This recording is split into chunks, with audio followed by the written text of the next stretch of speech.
Warning, incoming dad joke. Warning, incoming dad joke. Hey, Mark, here's your drink. Do you want it in the can? No, I'll drink it here. Oh. Who is your daddy and what does he do? It was like a pink nightmare. Christmas as in Yule log. Not a log, I don't have a log, but it's... Father's Day. All that I have, all that I've done, everything I feel, all this and more, I bequeath you, my son. Your father was Frankenstein, and your mother was the Lightning. We named the dog Indiana. I am your father. Hello and welcome to another chilling episode of Three Geeky Dads, the show now with more iron, but ironically less ironing. I am Mark. I'm Derek. I'm Brian. And it's just us three tonight. Tito, unfortunately, could not make it. He wasn't available, so we're going back to the original. Yeah. This is like old school. Our math equals it. It actually makes everything sense. adds up. Our math equals right. And it's just not as funny, is it? No, see? You all jest, but... Two, three wrongs make Yeah. a right. Find out tonight. Well, four wrongs making it right makes a circle. Or square. Technically. Yeah. Four left, bring you back home, Derek. So after 3 episodes of shit movies and drunken stupors, we decided to start talking some good movies again and do so in less of a drunken stupor, meaning we'll just stick to beer. And what better way to get back into talking about good movies than to talk about one of the best sci-fi horror, heck, just one of the best movies around, John Carpenter's The Thing. And since this month celebrates its 40th anniversary, we figured it was the perfect time to revisit this seminal classic. Yes, we've mentioned it here and there before, but we've never really dug deep into the movie. That all changes tonight. But before we beat the summer heat by cooling off in the Arctic, it's always good to bring a snack on such a long journey. And with that, I turn things over to our own TK Carter cooking on roller skates, Brian. Hey. What about breakfast? We've already had it. We've had one, yes. What about second breakfast? So as Mark said, tonight we geeky dads are taking a look at John Carpenter's sci-fi horror masterpiece, The Thing, now celebrating its 40th anniversary, if you can believe it, boys.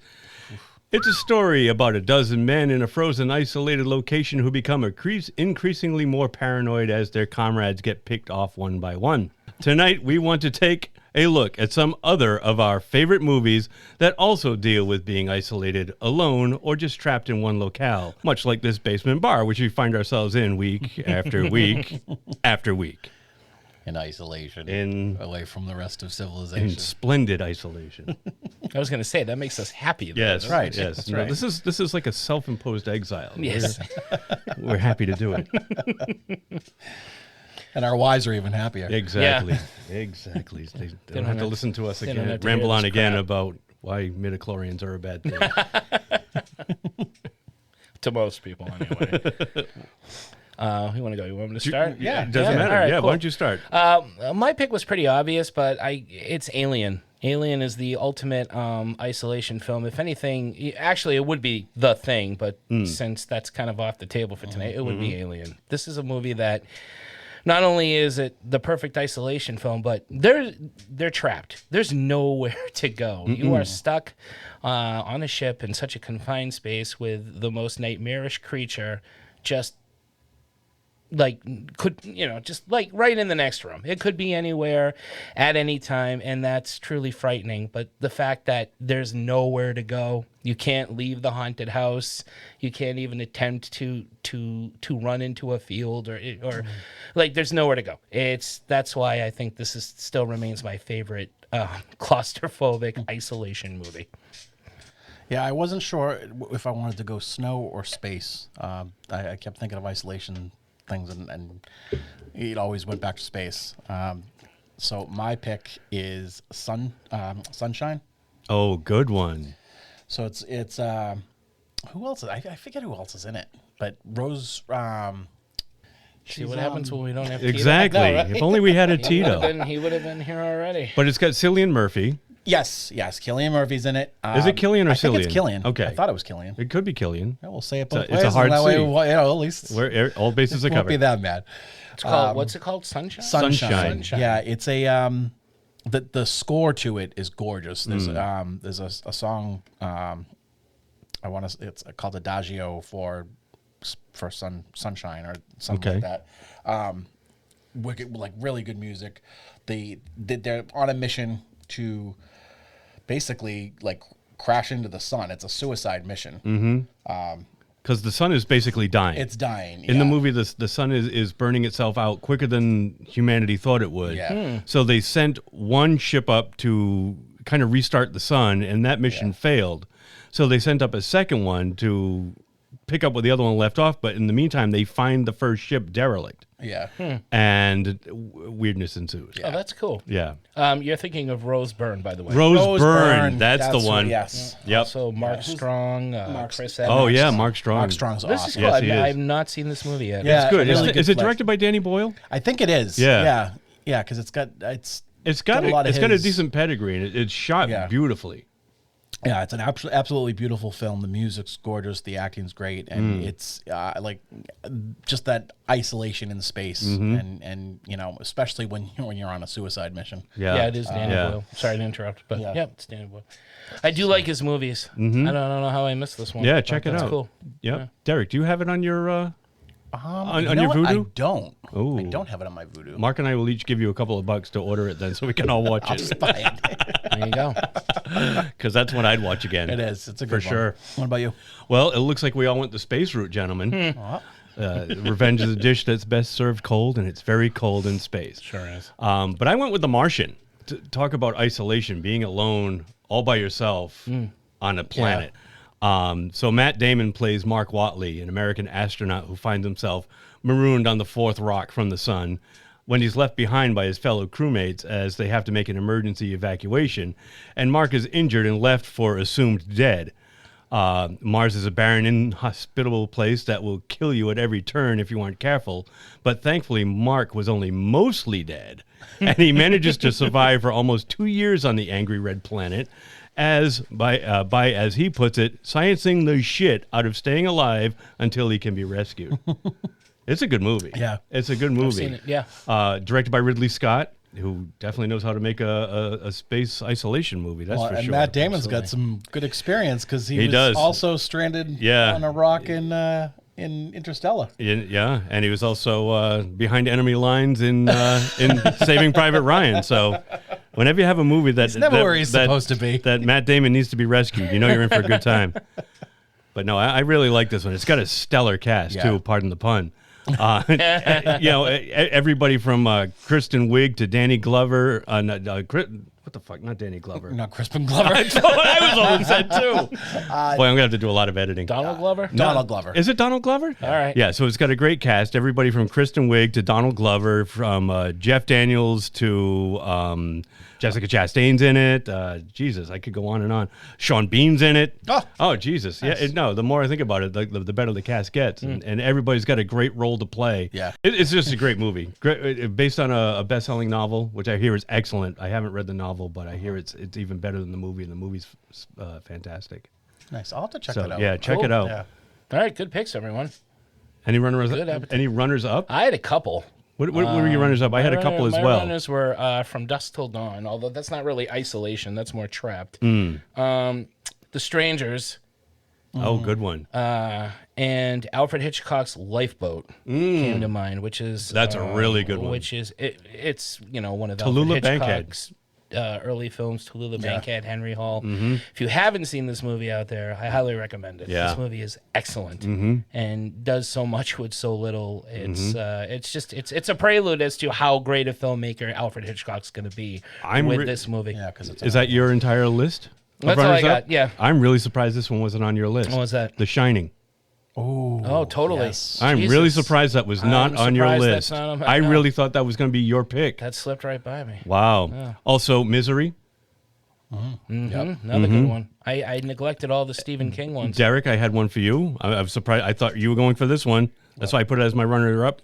Clue. Oh yeah, they kind of are secluded. Well, they in- can't get out, right? Yep. They're stuck in that Yep. house. Trapped in that house. Yep. Oh. Yep. Yep. Wow, And I also had Cabin in the Woods. I just love Cabin in the Woods. You do. Yeah. You do. And rightfully so. And for that matter, Evil Dead.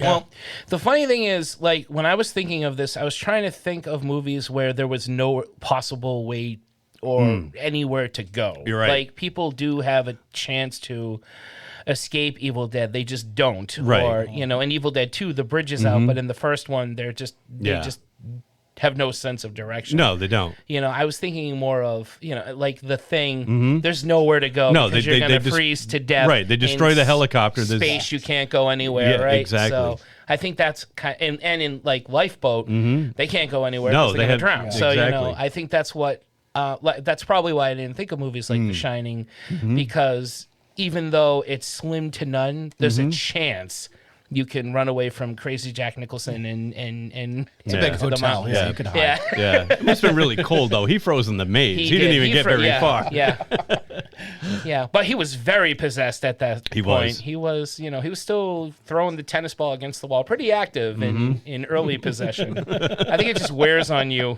All over work and no time. play. Yeah, My runners up were Saw. Oh yeah, good one. yeah, Well, the first the first one. yeah. My buddy Jared mentioned Saw. Yeah. Yeah. And a movie called Voyagers. It's on HBO.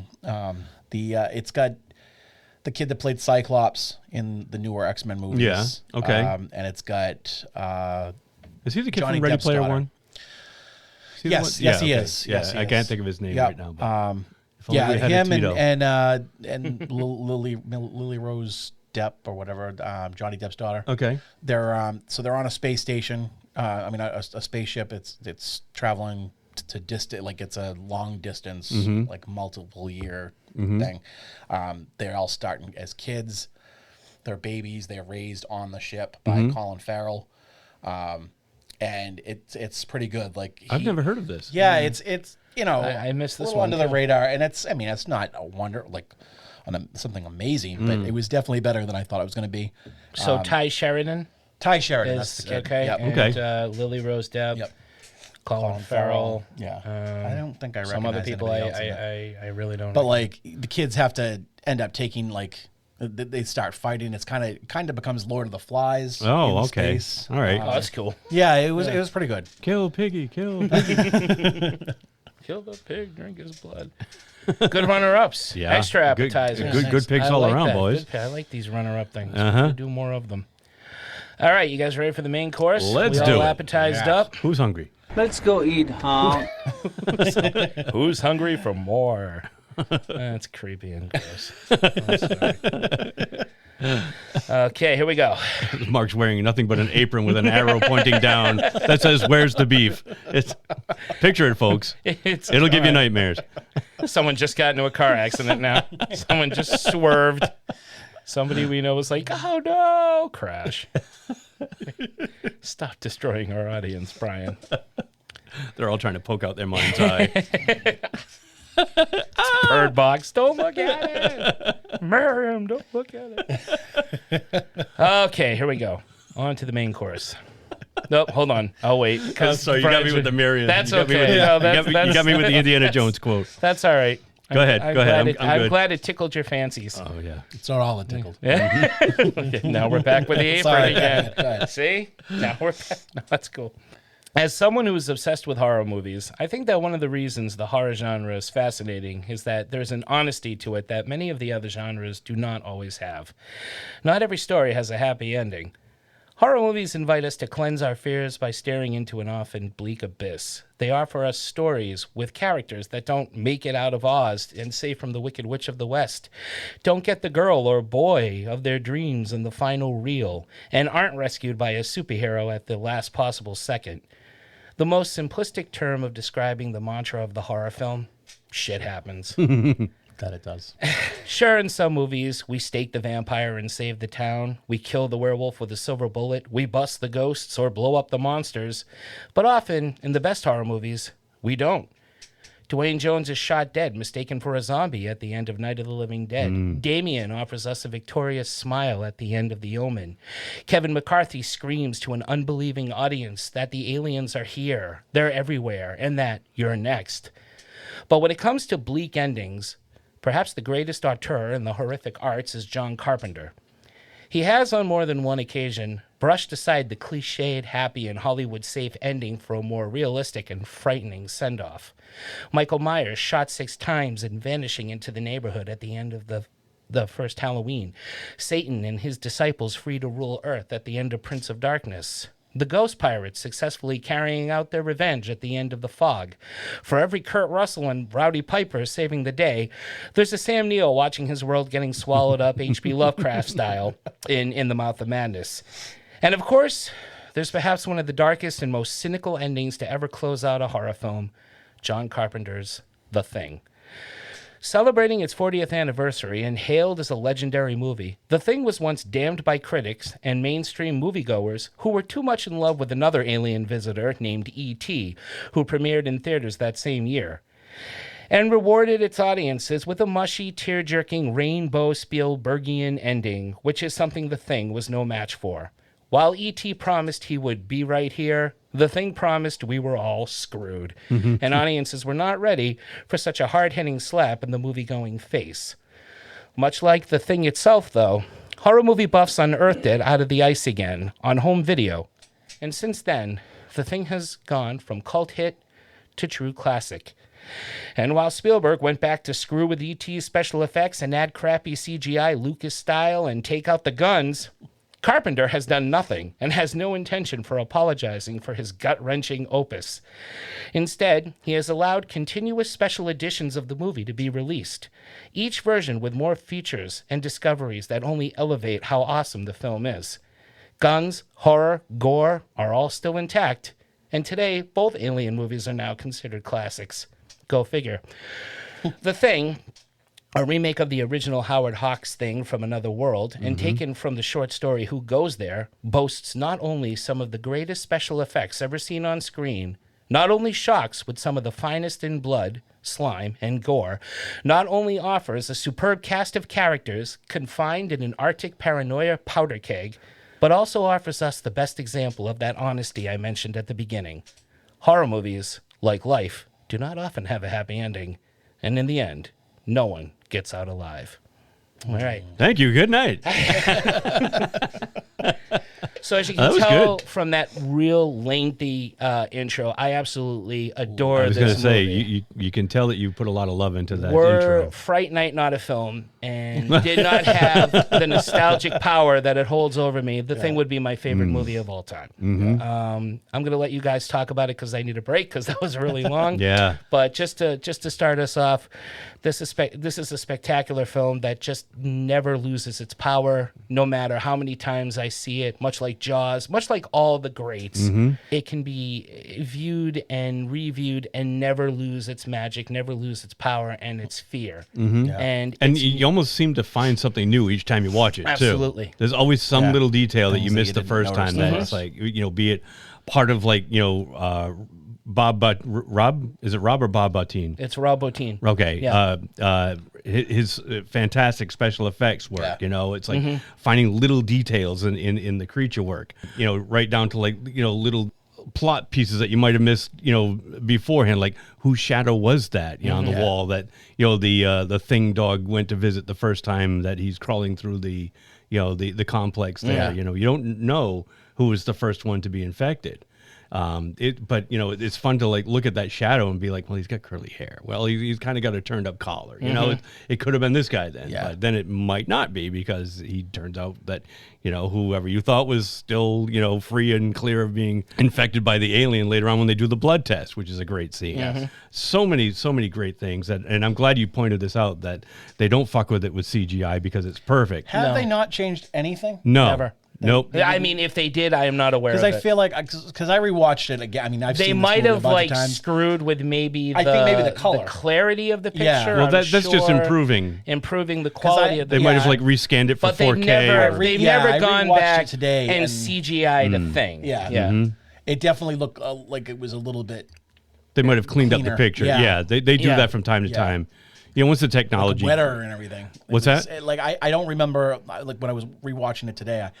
I didn't remember it being so like wet looking. Like, yeah. Like it, That's what I'm saying. Those details come out. Yeah. With each. No, you're viewing. right. I remember seeing more of the greenish in the dead bodies and the decomposed dogs. Yeah. Once getting the Blu-ray. So Yeah. but I mean that's I'm speaking more of the lines of going back and removing a character or a gun or replacing a puppet with a CGI Norris head with Right. legs. Yeah. You know? And having it yell McClunky when it gets hit with a flamethrower. No, and they do hold up. Like I for some reason in the back of my mind I was thinking they didn't, but then rewatching it and knowing how you feel about this movie and that you've mentioned the special effects in this movie multiple times before, and it was they are good shots. It is a good look. But for me, it's not about like as great as the effects are. The suspense in this movie is what I love the most. You mentioned that's the scene with the blood, with the testing the blood. There are some really intense scenes. Very, very intense. And Carpenter doesn't he doesn't rush. No, like, it's slowed down. It is like you've got 12 guys. It's and almost 2 like hours to play with. It's like Carpenter's real time. Carpenter's like a cat playing with a box of mice. That's what it is. That's true. Yeah. And he does it slowly and methodically, and the tension builds and the paranoia builds, and finally it literally explodes at the very end, and it's a masterclass in suspense. I got to agree with Derek. This film often is remembered mostly for its special effects, and rightfully so. Yeah. I think they're I've said it before, and I think they're the greatest effects in movie history. And I know that we have dinosaurs in Jurassic Park, and we have great monsters, but the thing is, these effects are always moving. They rarely ever stand still. It's not like a static statue that they play with camera tricks and shadows to make it look like it's moving. It morphs from one thing to the next, and it never stops. Yeah. And I think it's not only the effects, but how organic it is, and how they're able to keep the action going. Most horror movies, even the best ones,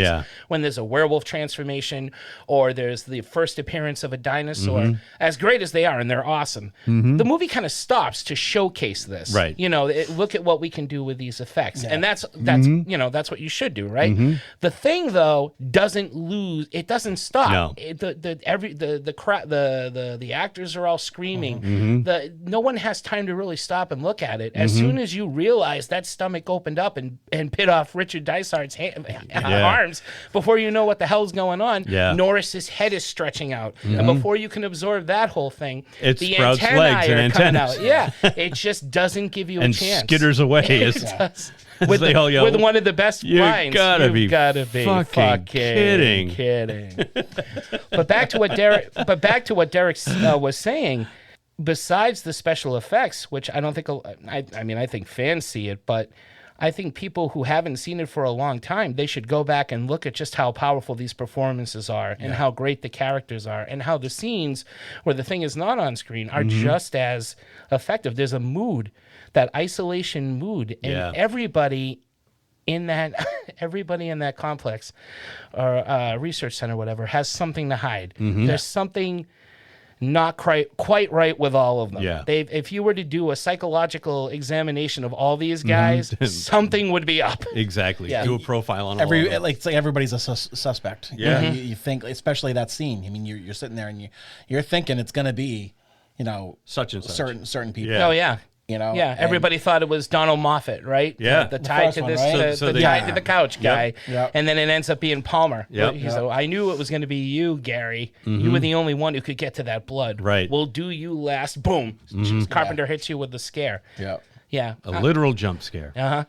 No, and even But not even a gimmicky jump No. scare. It's that jump scare doesn't kill the scene. It still continues. Oh, yeah. Once they get rid That's of only that midway one, through it. Yeah, he still tests other people after that. He has Yeah. to. Yeah. So it's nice that they remembered that, and they they don't just move on. Forget about the other two. Do you remember the first time you saw this movie? I do. And where you were? You want? Well, I've talked about this a bunch of times on the show Okay. before. That this, I said before, The Exorcist was the scariest movie I had seen up to this point. And then I saw this movie on cable late at night. This might have been around like 84 or 5, a couple years later. And it was the grossest movie. Not the scariest movie I had seen, but certainly scary, but definitely the grossest. I remember watching that thinking, what the fuck am I looking at? Like the makeup effects, the creature effects, the animatronics, whatever you want to call it, a combination of all three, it blew my mind. You know, like you said, when you look at the dinosaurs in Jurassic Park, like when that came around in 1993 and those dinosaurs moved and CGI had gotten to that point where it was like so believable, I remember thinking like, we've done it. We can put anything on screen now. We can do anything. But then you go back and look at The Thing, which came out 10 years before, 11 years before that, and it's like, given the budget and given Rob Bottin's talent, I'm sure he could have done something similar, you know?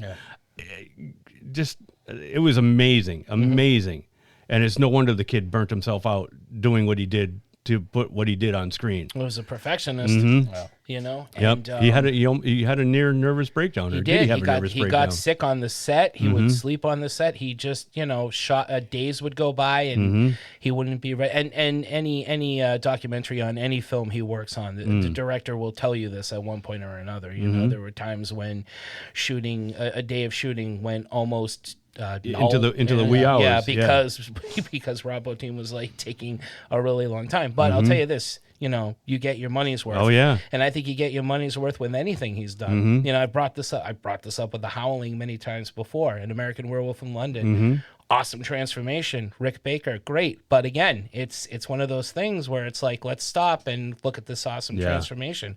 Bottin, who kind of did the template for this whole new 80s werewolf transformation effect, did it in light with cutaways, but with darkness, and kept the story going. It doesn't stop to kind of make it its own sort of demo reel of what an effects thing would be. If that makes any sense at all. I think I agree. Like American Werewolf in London, they the way that they do the transformation is great, but they show the whole thing and they draw it out. Right.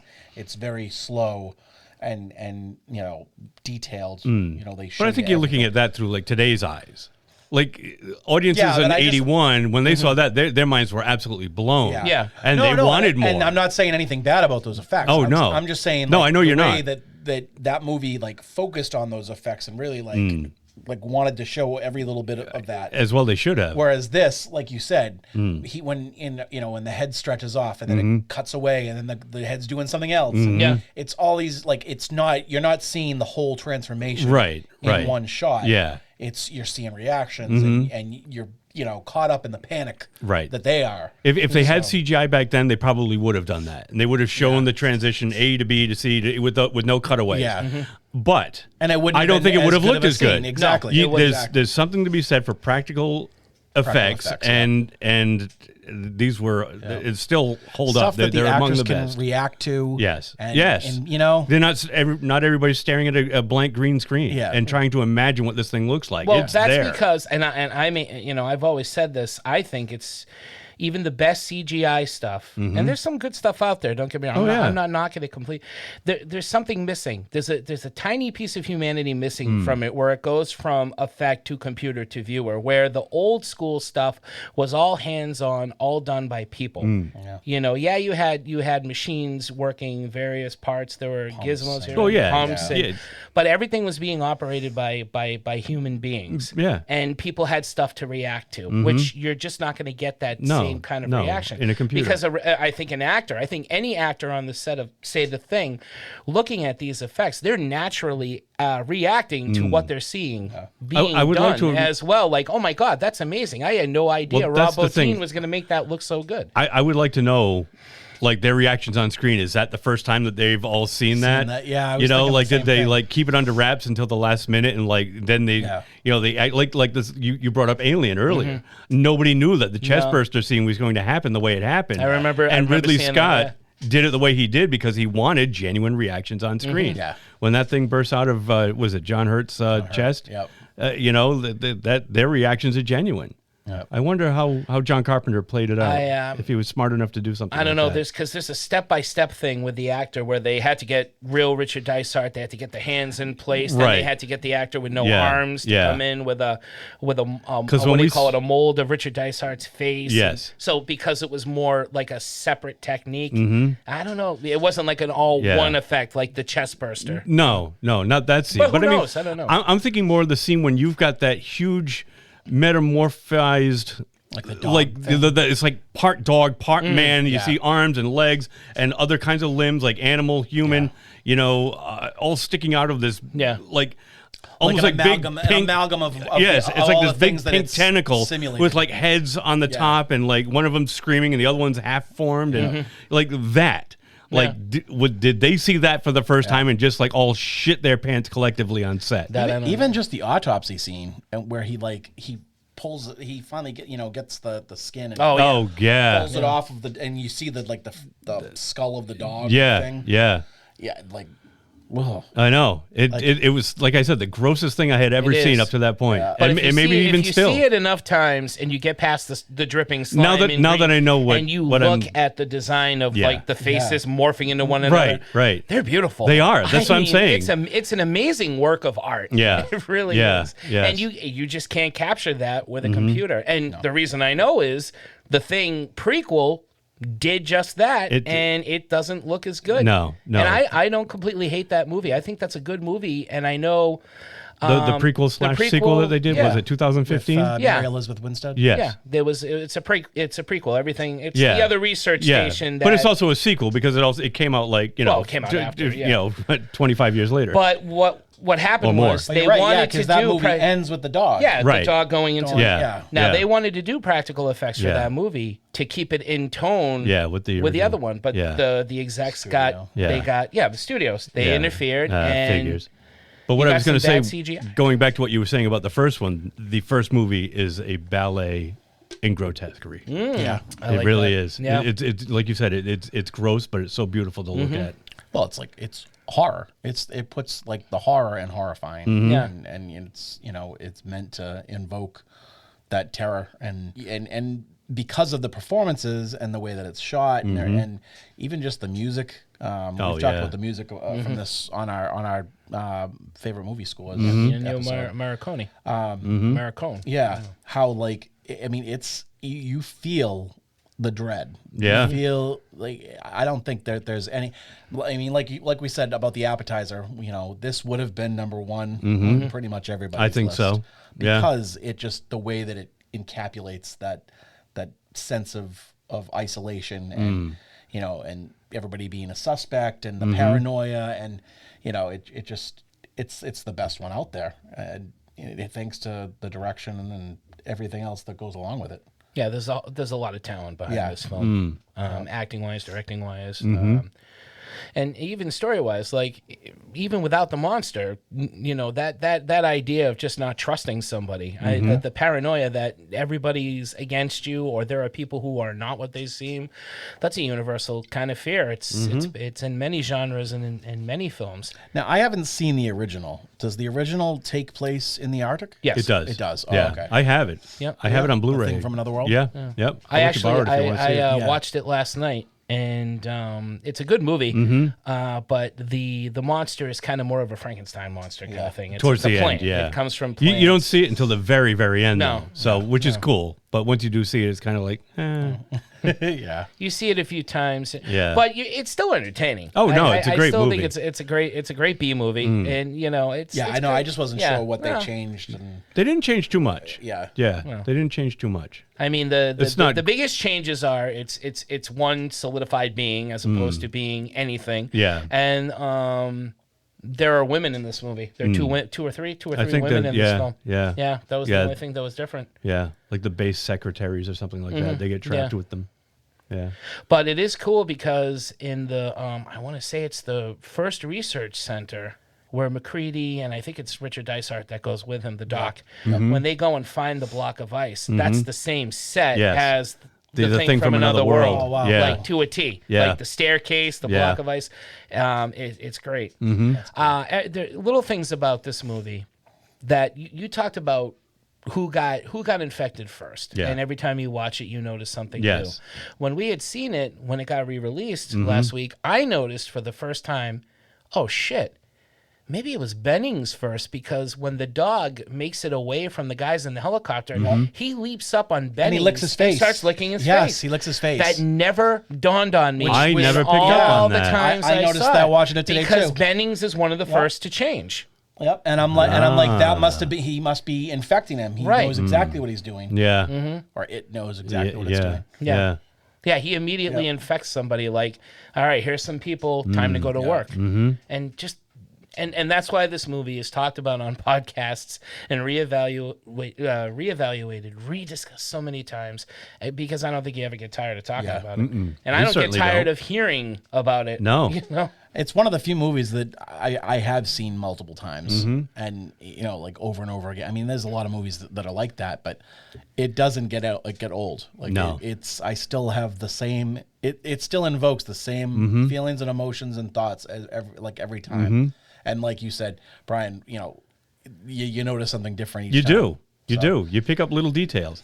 It's nice because it's a timeless movie for a movie that was made in 1980, 81. And watching it now, it doesn't feel like it was a movie made in 1980 or 81. Yep. Was it 81?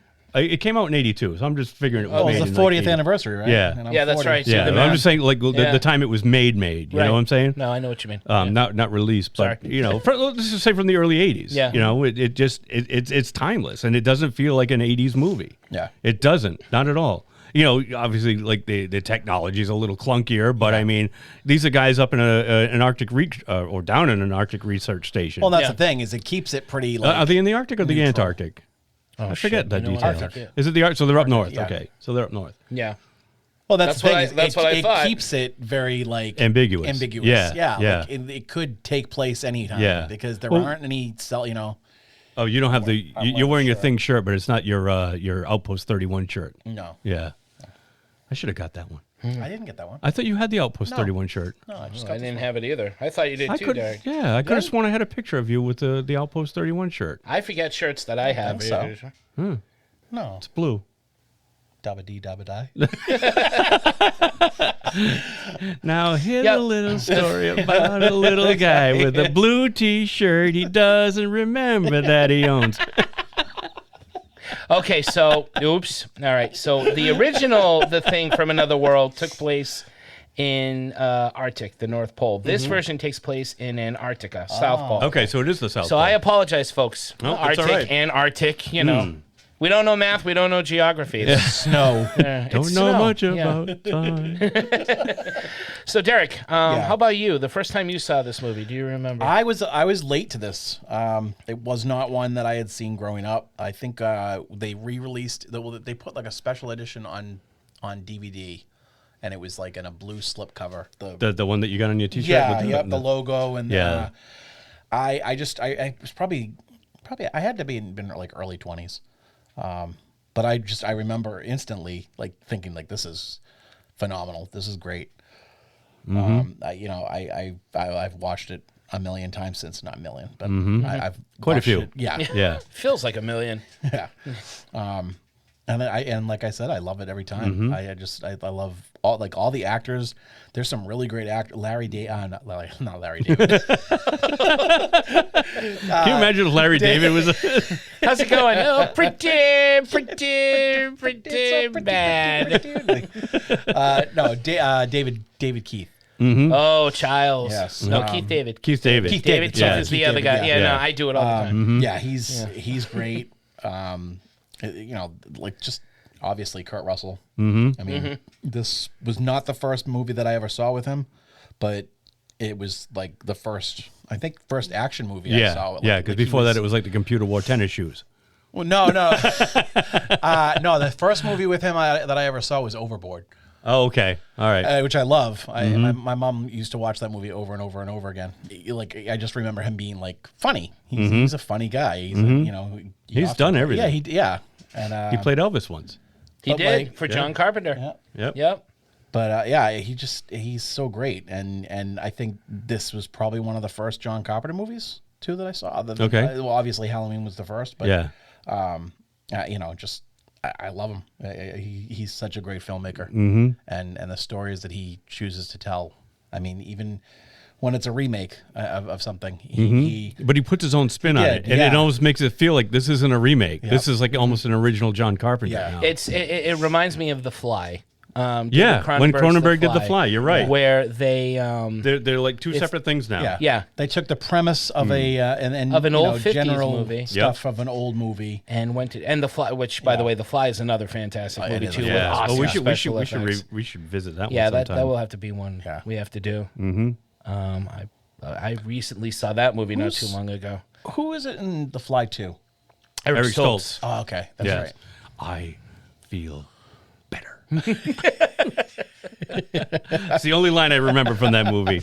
I've only seen that like maybe once or twice where I've seen the Jeff Goldblum fly like countless times. Oh my God. I never get tired. That's another one I can that stays with me every time I watch. And that's another one where the practical effects are fantastic. Yeah, I remember there was talk of Goldblum getting an Oscar when that movie came out. They were like, he deserved an Oscar. I remember reading a couple of things where people were like, starting to champion him for getting an Academy Award for that movie. That's an awesome performance. Yeah, it really was. But anyway, enough of The Fly. The Academy couldn't get Transylvania 65,000 out of their head. You know where they didn't have any flies? The Antarctica. No, they didn't. the Antarctica or the Arctic. Yes. Or New York. Oh, that's Masters of the Universe. Where I thought that took place too. So stop mentioning locations. Anytown, USA. Yeah, totally. That's what I'm just gonna do for now. So I was sleeping over a friend's house. My buddy Derek Hambley, back in 6th grade, rented a bunch of movies for us, and we got pizza and we watched Die Hard, Predator, and The Thing. And I remember after watching The Thing, we're all sleeping in the basement, and over near us were the boxes of pizza we didn't finish, just mangled crusts. And I was afraid to sleep next to it because it looked like The Thing, and I was afraid it was going to come to life and absorb me in its Papagino goodness.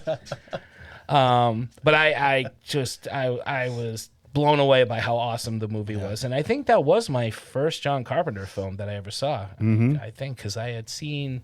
I'm surprised we never watched this at cable. You know, we could have. Because we've watched so many movies back in cable, but you know what, you might be right. I know we watched They Live. But I'm not sure I missed about that one. Though, Did you miss? I Maybe I haven't seen that. Yeah, but I just absolutely just remember not being able to sleep after because that was a great movie. Did it affect the other kids or just you? It was just me. It was me and Derek Hambley, and he had seen it before, so he slept fine. He's like, "Here, check this movie out. Oh, Die Hard, awesome, fun. Check Predator out. Oh, awesome, fun. Check The Thing out. Oh, fuck, I can't. I'm not going to sleep. Look at this was the time when I was a kid and I actually liked dogs, or I dislike dogs less or something because I was chased by a lot of dogs, all you people. So you gotta go easy on me. I know we have a lot of dog lovers. What explains your hatred of horses? Marching band. Oh, really? Yeah. Marching band. Well, you had to march behind the horses? We had to march behind the horses. Get the frig constantly out. You have to watch out for the big landmines? Wow. You came home smelling like shit. Only the circus comes around with like clowns that shovel the shit behind them. Parades do not. Parades. Mark got pissed because they asked him to use his tuba to scoop it up. Trumpet. Trumpet. You just assume every fat guy plays the tuba? So that, No, Mark, that's not what I was thinking. Although, unlike horses, I still do feel for these dogs in this movie. Because if you are a dog lover, holy crap. Oh, they just talk nuts. They keep cutting to the one that's chewing through the fence. Oh my God. And the one getting how bad did he want to get out? Bile, and the one getting swallowed up in the tentacles. Like even that, like scenes where non-human actors are freaking out and there's so much terror going on. Even cat people are like, oh, poor dogs. I know, right? Oh man, I forgot what I was gonna say. About the dogs? Something about the dog. I think of all the people that hated this movie when it first came out, and I can kind of see. You have you have no cutaways. Never mind the monster. You have no cutaways to things like slicing open thumbs and dripping blood into a little dish. Yeah. No cutaways of dogs getting destroyed or chopped with axes or shot when Kurt Russell takes out that one dog. Like poor Roger Ebert, his sensitive Childs comes in with the flamethrower. Yeah. But that's the thing. is, Childs like, has my favorite line in movie history. It's, how's this motherfucker wake up after 1,000 years and crawl out of the ice? It's just the way he says it. I fucking Get such love a it. delivery. Now how's this motherfucker wake up after 1,000 years? I fucking love it. Mark thinks that every morning when he wakes up, when he do. gets out of bed. How's this How's this motherfucker get up out of 1,000 years? He's got, and I love how he will not call it alien. He calls it voodoo shit Yeah. in this movie. That's You buy right. any of this voodoo shit, Blair? And I'm like, you're not. This isn't The Walking Dead. You're not. You're not facing off against Bela Lugosi or He priest. Plan 9 from outer space. This is an It's not alien. stalking them with his cape over his face. This is a flying saucer. Have you not seen a movie ever, Childs? You buy any of this? Palmer. He's Palmer. too Happens busy all watching, the time, Too busy Childs. watching The Price is Right for the umpteenth time. Oh yeah, well that was Palmer. Oh, was it? Yeah, Palmer. Oh, Remember, yeah, he's yeah, the one. yes, He's yes. like, I've seen Yeah, I've this seen one this one. already. I know They how this just one they ends. get stoned and they just watch reruns of Prices That's Right. all they had. They had them or on Let's video Make a cassette. Deal. Yes, that's what it was. One of Let's them. Make a One of Deal. them. Yeah. Monty And- Hall.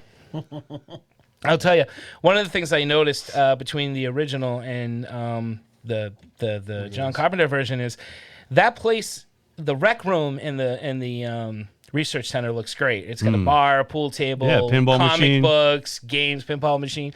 But the rest of that place is No, like it's a dump. Yeah. Yeah. it's frightening. But- It's frightening but and covered that's- in ice. It's like Hoth. Like you go down to a is. generator and Yeah. everything is covered in ice. Yeah, and oil.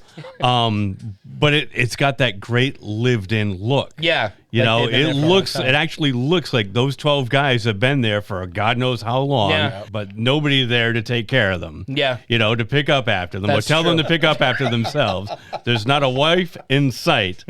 Don't get mad because in the original, folks, There were women. their Arctic Center Yeah. or research center, excuse me, I don't know how to talk tonight, but you know what? It's got a fireplace. There are these. It looks like your grandfather's living room from a It does. 50s TV show, Yeah. and that's like it's the comfiest looking place. It looks like a log cabin in the middle of the woods. No, it It's like a doesn't even- nice, you don't cozy even- little yeah, but spot. I don't even see the logs. I just Yeah. see a mantle, a fireplace, Mm-hmm. like comfy chairs, like That's like when people smoking pipes and playing cards. when the British used to like go off to like Africa or India, and they'd have like gigantic tents that were like mini houses. Oh, yeah. Oh, yeah. Books everywhere. Oh, and, yeah.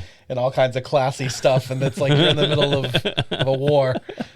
That's John Cleese in The Meaning of Life. Oh, I was right? gonna say, he like- gets Exactly. up. That's right. Yeah, Exactly. with the tiger. steps- He bit my leg off. He steps outside. Everybody's there's all Guys this holding the talking, mirror for him while he's yeah. shaving. Like Taika Waititi's "Our Flag Means Death." Did you finish that whole thing? Did you I watch did. that? Yeah. the part when Blackbeard shows up and he's touring, what's his name? Oh, Steed's ship. yes. And he's like, what's this? He says, it's my library. He says, you're on a wooden vessel, surrounded with all these little bits of paper, and you've got an open flame here. He says, you're a fucking lunatic, man.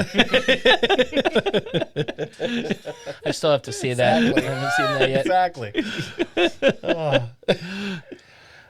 They knew how to do things. Yeah, back they then. did. They knew how to sure travel. did. Yes, living at its finest, no matter where you were. Glamping. Yes, it was. It was the glamping. original glamping. And always with the finest of tea Yes. in China. Oh, and they always had to break. 4 Yeah, o'clock they is had tea tea time. breaks. Yep. Stop the war. It's tea time. Yep, they have that. They have siestas or.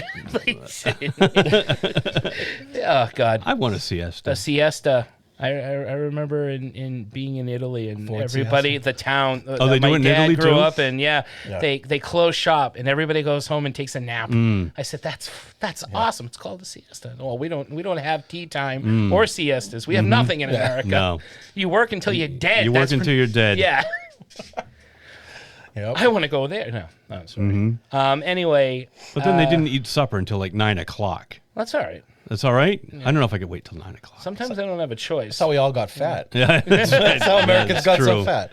Yeah. Well, we don't live on hills. I can't speak for everywhere, Exactly. but Italy, the was town that- my dad grew up was all on a hill. So you And it was burn that magic calories time when going up dads and had to down. go uphill both ways somehow That's right. in the barefoot. snow. in the snow. In the snow. Fighting off bears with my notebook.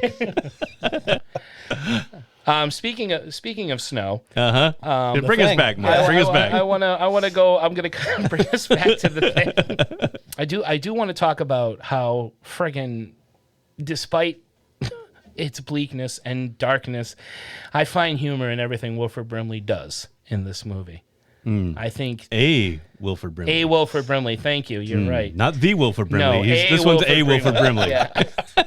Pre-oatmeal Pre-mustache. and Pre-diabetes. Yeah, was it the pre-diabetes. Waldens? Or what was the not? No, was no, it not Our the Waldens? House. Our house. Oh, yeah. He wasn't on the wall. In the middle of our street. Yeah.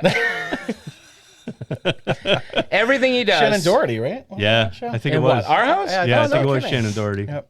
So everything Wilford Brimley does in this movie is great. It makes me laugh. His reaction to seeing the dog and everybody else is frozen in terror. He's just grumbling. He's all, oh my God, like he's looking at a clogged toilet. That's the equivalent of his reaction when he's freaking out. I love he does the Superman thing. He shoots at the people with the gun and then throws the gun at the people after. His explanation of what's going on. He seems totally just like you guys should know this already. He seems the most bored out of this whole thing. He really does. He's like, see this right here? That's not a dog. It's imitation. That's right. Do I really have to explain this? Well, yes, you kind That of was do. a good Wilford Brimley, too. Yeah, well, you know, If you have alien invasions, you check your blood and you check it off, and there's no reason not to. Then he has the great line, calm down, but I'll kill you. He just breaks out. I'll kill all of you. I love how he says that. I'll kill you. But every his whole delivery, watch Clark and watch him good. And then after, when he tries to get out, hey man, I don't want to stay here. Don't you understand? I want to come back inside. I'm all better now. I was in the theater. I was like, I don't want people to think I'm laughing because I think it sucks. I think it's great, but he makes me laugh every time I watch this movie. From what I heard, Such too, a delivery. he was not a huge fan of the film either, which is a shame. Well, he's a grumpy old guy. He doesn't look like he's a fan of anything, honestly. It's true. He really didn't. Oatmeal, and, diabetes. He definitely wasn't a fan of diabetes. Fan of sugar.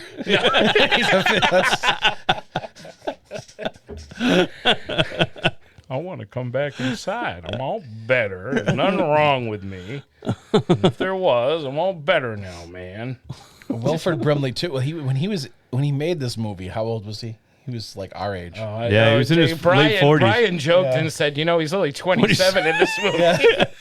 But he's one of those guys that has always looked old. It was at that time when right. everybody All looked the like smoke. 20 years older than It was they were. you could smoke everywhere on airplanes and in hospitals. And, yeah, exactly. The doctor's office. right? Everybody looks older. Yeah, no, I mean, he came out of the womb looking just like that. Hi, Ma, how are you? If you could cut that cord, I'd like to get going on with my life, please. Him and the widow. The widow kid.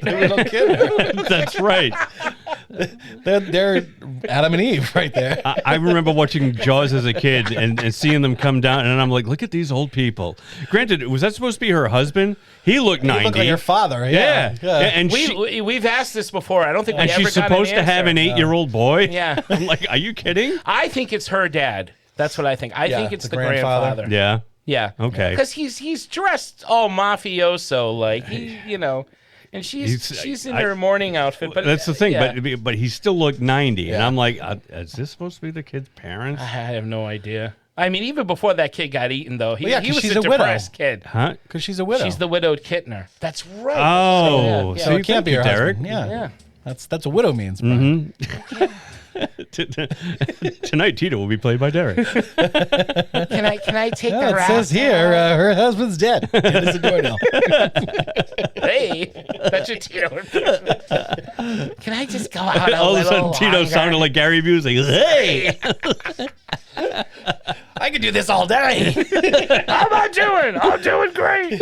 I want to say that kid was depressed even before he got eaten by the shark. Yeah. And seeing that family, I could totally see why. I think he let the shark eat him. Probably. He's like, oh, so that's my He started swimming towards the fin.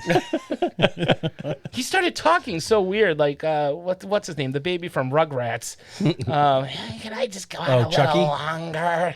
Chucky or Tommy? Yeah, geez, kid, lighten up. You're at the beach.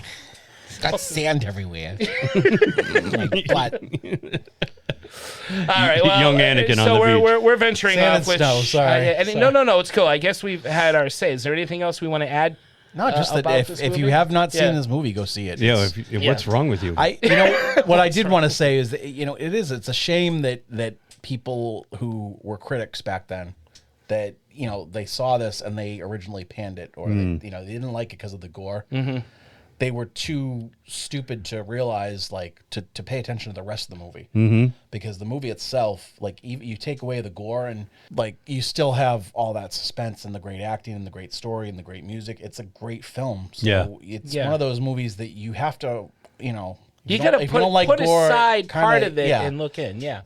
Keep covering your eyes when things are on if you don't like it, but see the movie because it's a great film. Yeah. But again, I mean, critics, I'm sure, went in with that. Everybody went into horror at that time, preparing to just to trash it. Yeah. I mean, this these critics who, they try to sound so smart and so professional with all these quote unquote A-list Hollywood movies. This is a chance for them to just let their primal side out. It's like, oh, it's horror. It's gonna suck no matter what. Right. They're going in with that mentality. Yeah. Unfortunately, there are people like that. Yeah. I almost want to use our favorite term, elevated horror, because it's one of those movies that, it might lure a horror fan in as, oh, The Thing, but it's a good movie, and it's and about they slip in a deeper story. Yes. Yeah. Not so much lessons you can learn. You're not wrong. I mean, the way it's paced. Yeah. The way it's not really a social commentary either, but it is an exercise in trust. Yeah.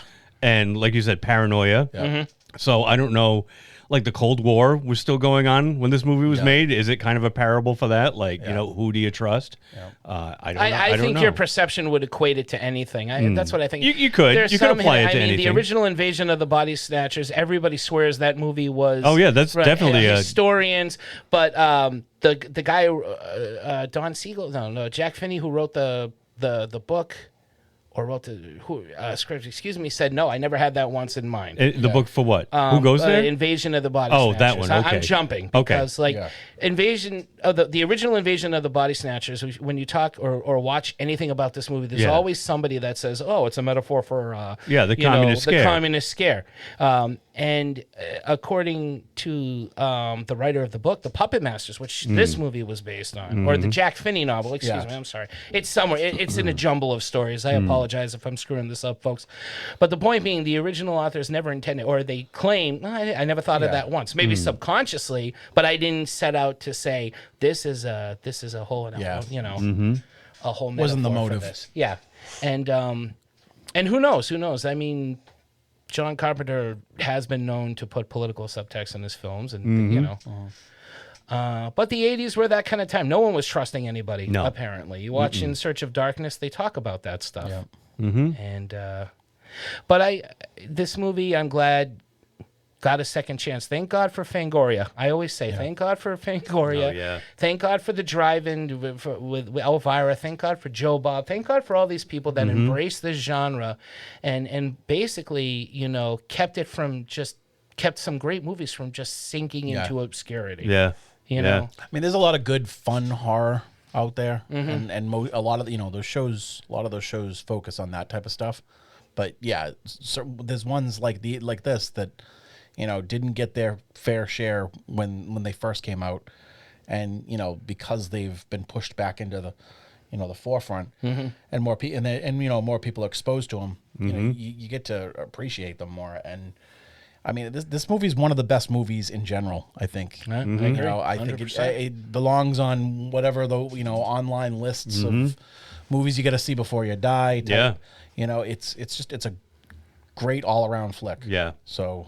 Yeah. It is, and because it speaks on many levels. It speaks to something the fears we all have, mistrust, fears of disease, fears of death, and the best horror films can do that. They universally tap into something in all kinds of audiences. Those primitive fears and emotions. They tap right into it. It's not just a person that just likes slasher films or likes alien films, and it's just a beautiful film. Yeah, it's beautiful. It's a beautiful piece of art. Like you said, even the grotesque stuff is art. It is in this film, and the music and the cinematography, just the setting. It's all like beautiful to look at. Yeah, you know? it is. I agree with everything that you guys said, and I'm going to highly recommend this movie to anybody, especially if you haven't seen it. Run, don't walk. Run to wherever this movie is streaming, wherever you can buy it. Get it on Amazon if you want to own a physical copy, but just see it. You got a director at the top of his game. You've got an amazing cast, and they all take this super serious. Yeah. Yes. You know, that's what they are. So every one of these 12 actors is so invested in their role. And it's a fantastic story. The gore, practical effects like that just go to 11 and beyond. You know, crank it up to 11. Rob Bottin cranked it up to 15, and even past that. I mean, I had never seen effects like this before when I first saw this movie. It blew me away. His work has always impressed me more than any other effects artist. Humanoids of the Deep. Yeah. The fact he did that as a teenager. Yeah. That's incredible makeup work. Yeah. And The Howling I talk about, I don't need to bring that up again. Nope. His work is just nope. Don't bring incredible. it up again. Nope. I won't. No, I'm kidding. That's a good movie. I mean, and honestly, it speaks volumes that you guys went to the re-release. They just re-released this movie. They had a special event in the theaters. Did. Yep. And it was in the top 10. Yeah. For movies for last week. It made a good amount on just a handful of screens. Yeah. Yep. So I mean, it definitely it's got legs. Yeah. It's got legs, as they say Lots of in the legs. business. It's growing not, out of its head. It's not going into it. It's got legs growing out of its head. You got to be fucking kidding. Oh, that reaction. I mean, that's the audience's reaction right there. And the fact that they say it in the movie, just it just lets you know, all right, you're not just watching this, you are a part of this. Yeah. You're in this research center with them. I mean, the ending. We got to talk about the ending. Is Childs the thing, or isn't he? Yeah, and there are many fan theories out there too about that. Most notably, when he's sitting down in the dark, you see Kurt Russell's breath. You do not see Childs' breath. Yeah, and then the drink bottle. that he gives him, the bottle, is fuel, right? It's theorized that it's he replaced it's supposed to be a bottle of whiskey. Yeah, but it's supposedly gasoline in it from a Molotov cocktail that he never got a chance to throw. Yeah. So he hands it to Childs to to test him, like, if he doesn't drink it, he's human, because he knows what gasoline smells and tastes like. But the Childs thing takes a drink and hands it back to him and doesn't say a word, and McCready just says, I guess we'll just wait and see. Yeah. And Childs doesn't ask for a drink. Yeah. Kurt Russell just gives it to him right away and waits. Yeah. His performance in the movie is, you said it. There's no need. I mean, I don't need to. And I just want to point out to everybody at home too that if you've been listening the past couple of weeks, you know that Mark has been doing all his notes and everything on paper. Oh, so this week I happened to notice that Mark has gone back to his possessed computer, and I was just waiting to see if halfway through this episode Mark would dump a drink on it, as McCready does at the beginning of this movie, to kill the damn thing. I like that this is my old laptop. I got it working. He's just got word up. He's not playing chess. He's not playing chess. He's not angry. But I do want to say, and I honestly thought I was super brilliant with this, but apparently other people have picked up on this too. What's that? But I love how you can basically foresee the whole movie in that chess game that Kurt Russell plays with the computer. Yeah. He's facing an opponent he doesn't know that's not human. He's backed into a corner, so he blows the computer up. Yeah. Which is essentially what he does. It's in very this drastic. Film. Yeah. It's the ultimate you foreshadowing. know there is a power button on that thing. Other people want to use that. Yep. Now Childs can't play Oregon Trail. Yeah. You have died of dysentery. That's a motherfucker. How's a motherfucker travel 1,000 miles just to die of dysentery? I don't buy any of this voodoo shit on this device here. What's this voodoo device here, Blair? It's a computer, child. I'm just a simple caveman. I don't understand your technology. Do you remember when Phil Hartman was it Unfrozen Caveman Lawyer was his character on Saturday Night Live way back then? Yeah, that's one of his recurring characters. I'm just a simple caveman. I don't understand all your terms and technology. So yeah, go see this movie if you haven't. It's a big hit here. All of our listeners, guests. I was thinking of bringing a guest on. I couldn't pick because all the regulars that come on this show love this movie so much. We couldn't get them all on, so it's like just better not to. They know. Did Tito weigh in on it? He did at not. all. He didn't. He did not. No. No. Do you know We'll what ask his him thoughts about are? it. I know he loves this movie. Okay, well, I know there we he go. loves this So film, Tito will recommend He it. went with you guys, right? Did he go with you did. guys? He did go with us. Yeah. I know he loved it. And he's a huge John Carpenter fan. Anyway, we've talked about that before. But Dean, this is a favorite of Dean's. Derek Rooks. I mean, all especially all the big horror guests we've had on here. Yeah, definitely. That's like I can't pick and choose. Yeah. Sorry, guys. Yeah. But It's a fan favorite. yeah, Definitely. But hey, you know what? Comment. Let us know what you think, boys. Mm-hmm. We want to know. We want to get your take on this. And girls. And girls. Yeah, Mm-hmm. there's girls that like this. My wife loves this movie. Yeah. I asked her, honey, are you bothered there's no women by this movie? She's like, no. What would they, why? Yeah. Yeah. Okay, there you go. You don't see these movies anymore. The all guy cast. No. Anymore. Not allowed. Not allowed anymore. I wonder if that thing will ever. Kathy doesn't like. Well, she doesn't like this movie anyway. But Master and Commander does not have one woman in it either. I thought you were going to say The Thing. No. I think she likes The Thing. I don't. Yeah, I don't know if she's seen Got the a whole lot of thing all the way got through. a lot of but semen though. it does. Lots and lots of semen. Lots of semen. The last. Yeah, I think this was the last of it for me. I can't think of any movie recently that was an all male cast or anything. Yeah, I mean, 12 But Angry that's Men. Hey, listen, times change. 12 Angry Men. now it's Good 11 one. angry That men could and also one be Karen. that could also be the subtitle of this movie. 12 really angry men. Yeah. 12 really fucked men. God, such a fun cast. What makes us happy? Not angry. What do we What's- got going on that makes us happy? Yeah. What's making our geek flag Oh, fly? good. I like that. Thank you, Derek. Again, all right. Am I going first? Go first. Sure. Okay. So I got two things here. The first one is I found a podcast called Relic Radio, horror podcast. Oh, nice. Which I am a huge fan of old time radio and old time horror radio shows like Suspense, Inner Sanctum, The Witch's Tale. Basically, the radio shows that inspired Bill Gaines to do the EC Comics Tales from the Crypt Run. And the Relic Radio podcast has all of these. It has The Price of Fear with Vincent Price. Oh, wow. It's go to any podcast network and download it, subscribe, check it out. It's awesome. If you're a fan of old time radio stuff, good to listen to. I'll check it out. And I finally saw the George Carlin documentary on HBO nice. Max, Oh, nice. the two-parter, and it's fantastic. Yeah. I love George Carlin. Yeah. Always have. And He's this missed. documentary And it makes you me miss him more. Yeah, totally. Yep. That's what I thought when I was watching it. I'm like, God damn it, I missed George. I haven't seen that one yet, but I watched Roadrunner, the Anthony Bourdain one. Oh, I want to see that And too. same thing. Like What's that streaming on, Derek? it just came out. I dropped recently on Fox on Fox? HBO. It is. It's Yeah, on HBO. it is, yeah. Okay. Yep. Nice. Okay. I too have podcasts for my geek flag. Nice. Rock and roll. I decided to once Batman Unburied ended, I was having missing hearing. He's in the show hole. Hearing people talk about Batman. So I found two pretty good ones. Riddle Me This Batman podcast. A couple of guys, Nathan and Craig. They each episode is a different question that they pose to each other. The first one is who was the best Robin. The second one is should Batman kill Joker. So each episode is like that. Oh, I like that. Really funny guys. Yeah. That very very very down to earth. You can't listen to this around your kids because they swear like us, Like That's our fine. show. Yeah. We're dads, but this show is not for kids. But overall, Well, pretty we're good. passionate. Yeah. Overall, pretty entertaining. And the other one is really smart. It's called the Arkham Sessions. It's been out for a while. Huh.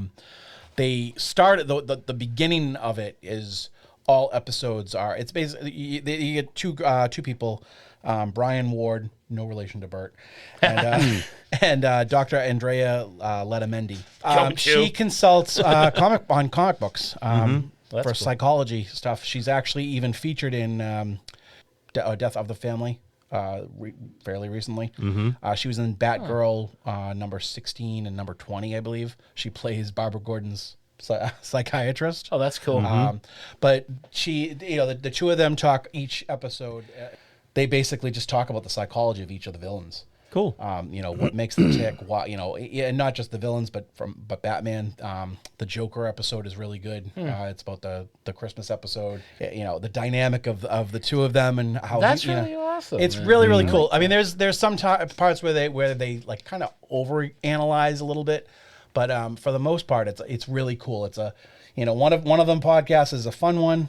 This one is a really, really interesting one. And they eventually ran out of the villains to use. So like, a lot of their newer stuff is, them just talking about newer movies. They do some Marvel stuff, the Avengers, the psychology of Moon that's Knight. cool. So they break out. Oh, nice. Yeah, so it's pretty cool. Arkham Sessions has a Facebook page. I couldn't find anything on the Riddle Me This Batman podcast, so it's just you can find them on iTunes or Spotify. Cool. Very cool. What about you, Brian? So my stuff is all TV this week. My buddy at work turned me on to a show that's on Hulu called The Old Man. Oh, I want to see Jeff this. Bridges and John Lithgow. Yeah. He's ex-CIA and he's on the run. John Lithgow kind of is he's like the head of the CIA, and Are all the episodes on there though? No, they're dropping them week by week. All right. I know for some reason I thought that was one of the ones that was on like either Stars or Cinemax, and that they only were dropping 3 episodes. No, well, there are only 3 episodes now. There's a 7-episode season. Okay. So I think, but it is still coming. It's on Hulu, but it's originally on FX. So FX is doing it, and then Hulu gets it a couple of days later. Gotcha. But I think if you want to watch it on FX with the, their commercials or whatever, I think it drops on Fridays. It's really good. Yeah. It's a really good show.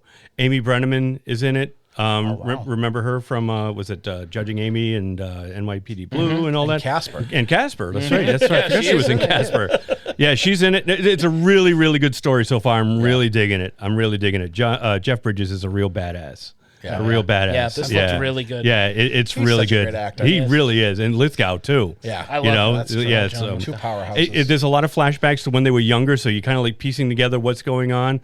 Did you guys watch Arrested Development? Yeah. The girl that plays Maybe, she's in it. Oh, cool. Yep, she plays somebody that works with the FBI, and she might have a bigger part to play down the road. But the cool thing is they just announced that it's already been renewed for a 2nd season. Oh, cool. So, yeah, this isn't a one and done kind of thing. Nice. The Umbrella Academy season 3. You guys watch that? Yeah, I watched it. I just finished it. I've got the last 2 episodes I've got to watch. Yeah. Kathy finished it, but I fell asleep, but we were binging it one night and I just couldn't stay awake. So I said I'll go back to it, and I haven't yet. But I really like it so far. I really like this season.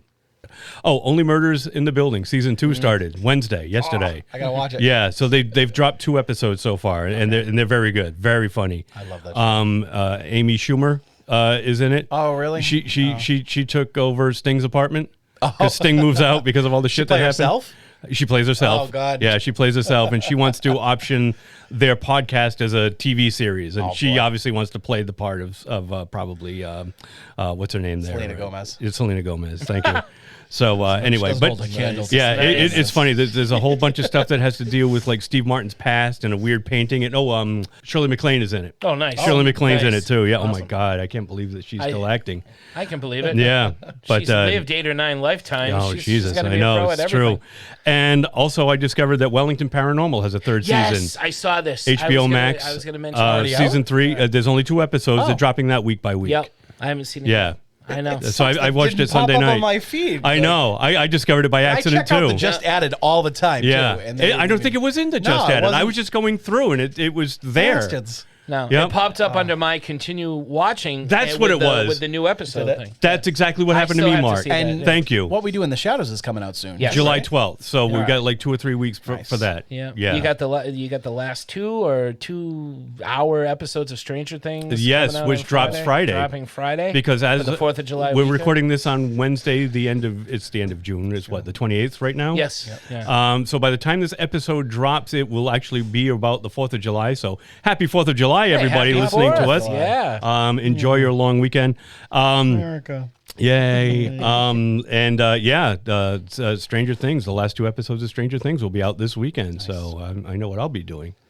Besides watching Jaws, because that's I was going to say watching Praying Jaws. they don't kill Steve. Oh, I know. I'm going to be. I swear to God, anything happens to him, forget it. There are so many characters Steve, I would not care. Dude, I am totally with you. Basically, the way this season separated the crew, every member that's on Steve and Eddie's team, I want to live. Yes. Everybody that's not on that crew, I don't give a shit what happens to. At all. I don't care.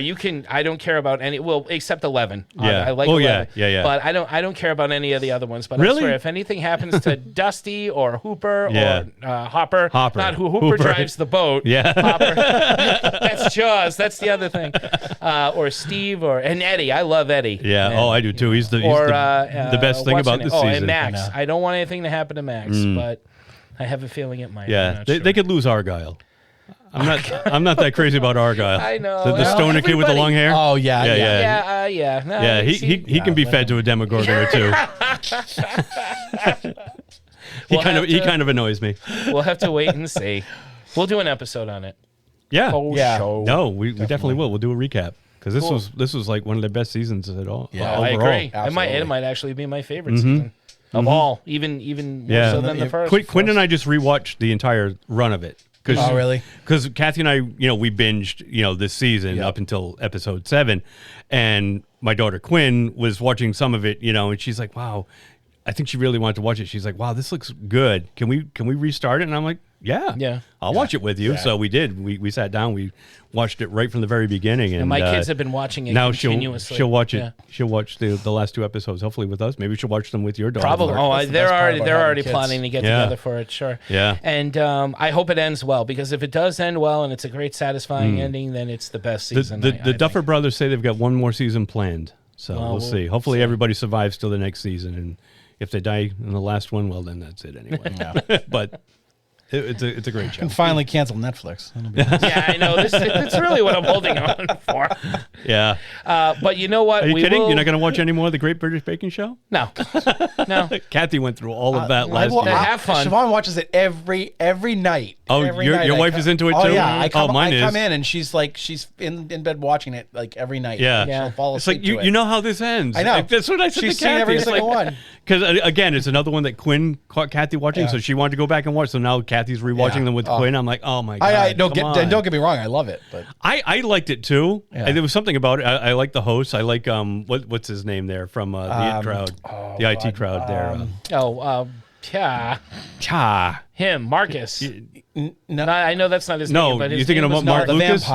The vampire. Oh, the vampire. Oh, I thought. Yeah, I've never seen this show. Oh, God. What the hell's his name? Matt Berry. No, not Matt Berry. Drawing a blank. All right, where's Tito? Mighty Boosh. Yes, the Mighty Boosh. Yeah. Hold on. I don't like the other guy, the bald guy, the one that they replaced. That's Matt Lucas. I'm not a big fan. Oh, I like him. He was on Doctor Who. He's got credibility. He's got cred. I know. Yeah, he was Nardle. He was Nardle. He was one of the. He was also Tweedledum and Tweedledee. Yeah. Well, I'm not gonna. That's comparing. Yeah. Doctor Who to. Oh, fuck it! I'm not gonna look it up. But it's long gone. Yeah. Anybody still lilistening at this point? Anyway, you figure it out yourselves. Go look it up. We don't have a Tito tonight, so you see what we have to work with. We are Tito-less. We don't have Tito. I've had it with this world. If you want to go back and listen to episodes with that Tito joined us for. Oh, dude, I think Brian, where can they? Well, everybody, if you're that interested, you can go over to www.3gdpodcast.com. That's www.3gdpodcast.com, and there you will find all of our past episodes, and you will find one-click buttons to subscribe to us to the podcast platform of your choice. There's also places where you can rate and review the show. Our email link is there, as well as links to all of our social media presences. So please check us out there and enjoy. Awesome. And always thank you, listeners, and a special thank you to the podcasters that always give us shout outs. Talking Entertainment Rants, Two Geeks and a Microphone. Go get your the Shine Box. Yep. Get your Shine Box. Yep. I always say go get your, sorry guys. Yeah, I will we'll get it right. There. We'll get it right eventually. PVD Horror. I've been talking to Joshua again. Yeah. He's I just listened to their D. Wallace episode yesterday. That was a great episode. He sent us a message. Did you see? Yes, I did. I haven't got back to him yet. I responded. Oh, you did? Yeah. Well, I let him know that we'd get I didn't want him thinking that we were we're ignoring him.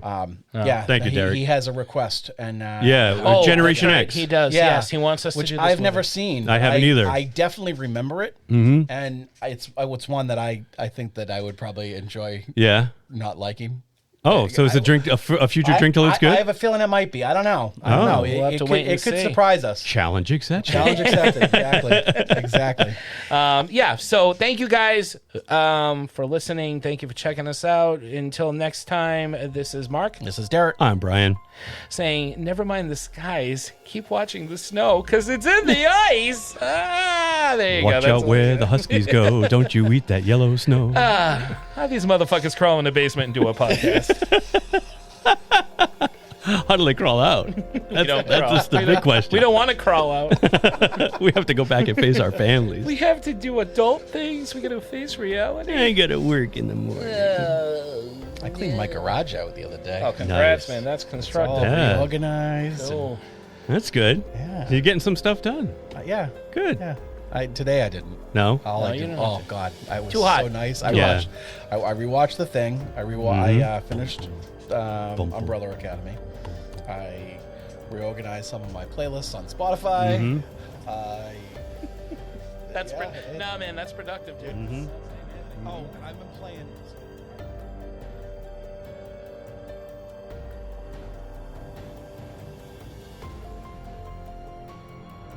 Come home, Mark. Hey, come home, Mark. Come home, like Mark from The Martian. I've been in Mars for a while. Mhm. What did I want to say? So,